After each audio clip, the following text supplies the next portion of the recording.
Más información del plano internacional en este caso y tiene que ver con la situación que se vive en Medio Oriente.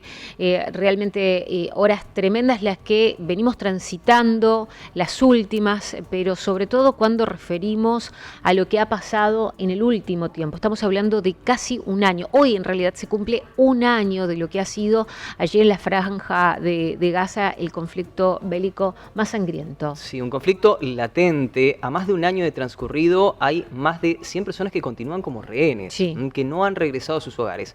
Para analizar la situación estamos en contacto con Luis Rosales, analista internacional, quien como siempre tiene la gentileza de dialogar con nosotros. Luis, muy buenas tardes.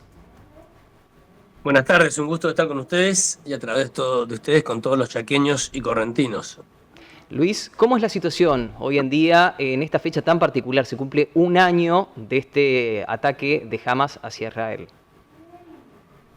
Bueno, este ataque es el último, yo te diría, capítulo de una película o de una serie que viene desarrollándose hace tiempo largo. Para ubicarlo en contexto, después de la Segunda Guerra Mundial, la humanidad trató de resolver el problema judío originado por el holocausto sangriento de los nazis al pueblo judío, que provocó prácticamente la extinción de las poblaciones pertenecientes a la comunidad judía en varios países de Europa del Este, el desplazamiento de infinidad de poblaciones de ese origen, de esa religión, de esa etnia, por todo el mundo, por todo.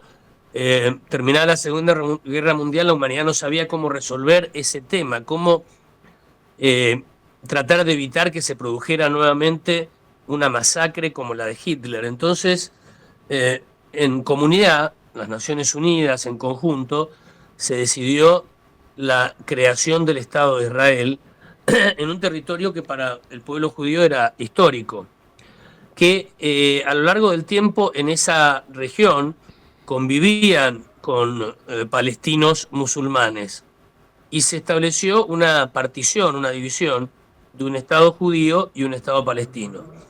Al poco de ser creado el Estado de Israel, el Estado judío, fue atacado inmediatamente por todos sus vecinos árabes musulmanes, por todos.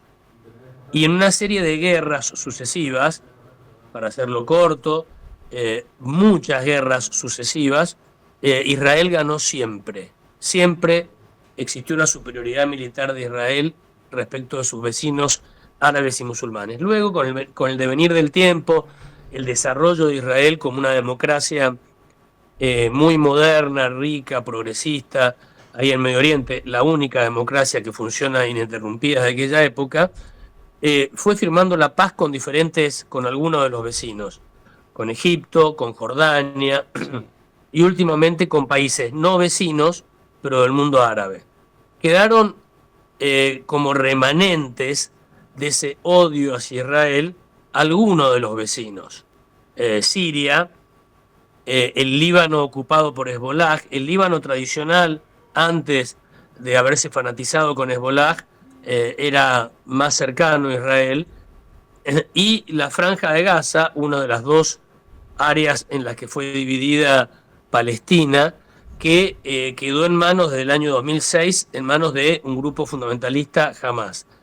Todo esto orquestado desde Teherán, desde Irán, con una especie de, que es prácticamente un pulpo en la región que tiene tentáculos, uno es Hamas, otro es Hezbollah en el Líbano y otros en otras partes del mundo.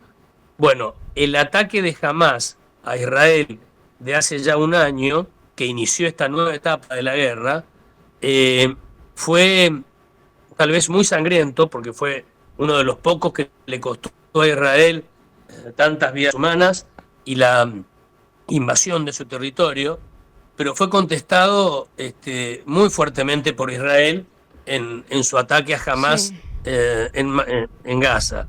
Prácticamente Israel ha, en este año, yo diría, derrotado militarmente o casi derrotado militarmente a Hamas en Gaza, y ahora está en el mismo tema con Hezbollah en el Líbano. Israel de Netanyahu, con su dureza, puede ser discutible desde el punto de vista del derecho internacional y de otras apreciaciones, pero desde el punto de vista militar está consiguiendo algo inédito, que es derrotar a Hamás en Gaza y probablemente haga lo mismo con Hezbollah en el Líbano, dos de los grandes enemigos que todavía le quedaban a Israel en la región.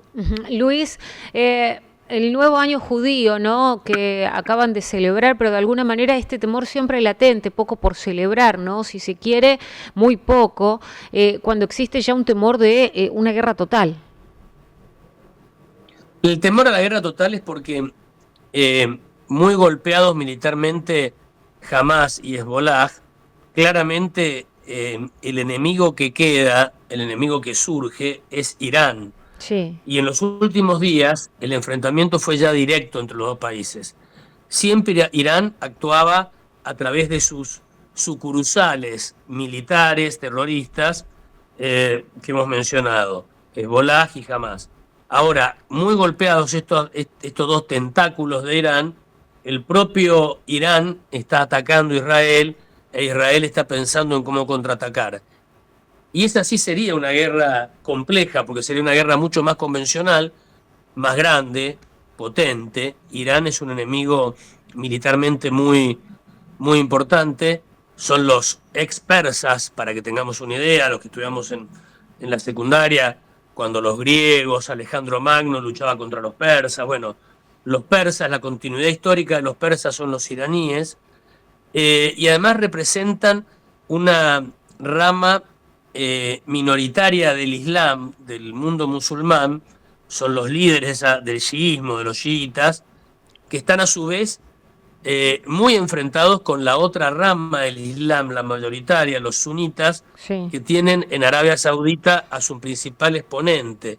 Así que cualquier cosa que haga Irán es muy vista de cerca por los árabes sauditas y por muchos otros países.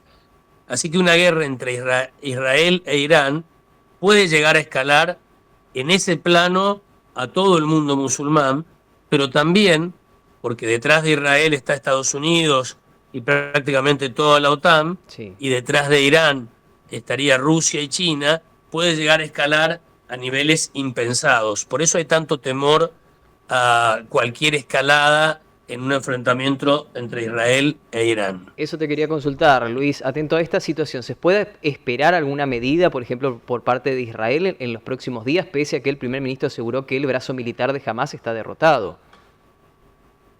Bueno, pero Israel siempre responde, y hagamos un recuento. Hamás atacó la zona fronteriza de Israel, ese recital tan famoso hace un año, en octubre del año pasado, lo que estamos hablando, la conmemoración de ese año, de ese aniversario. La respuesta fue brutal de Israel sobre Hamás.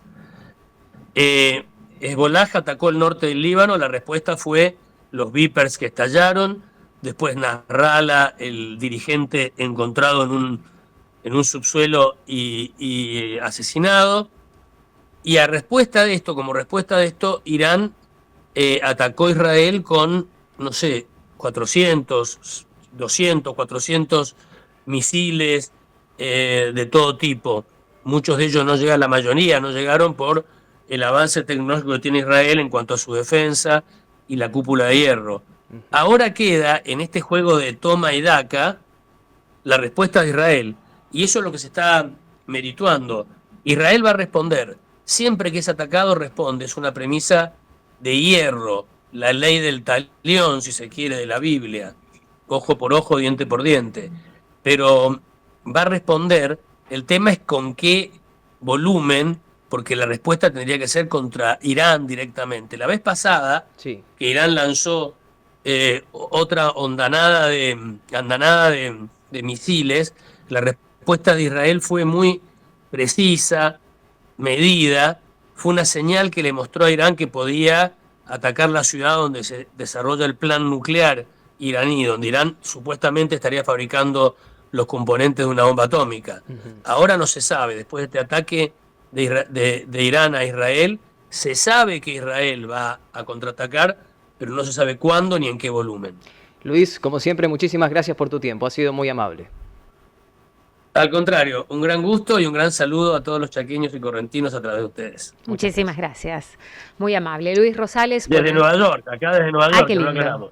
Bien. Qué lindo. Muchísimas gracias, Luis. El saludo cordial. Saludos, aquí hasta desde la luego. provincia de Chaco. Muy amable.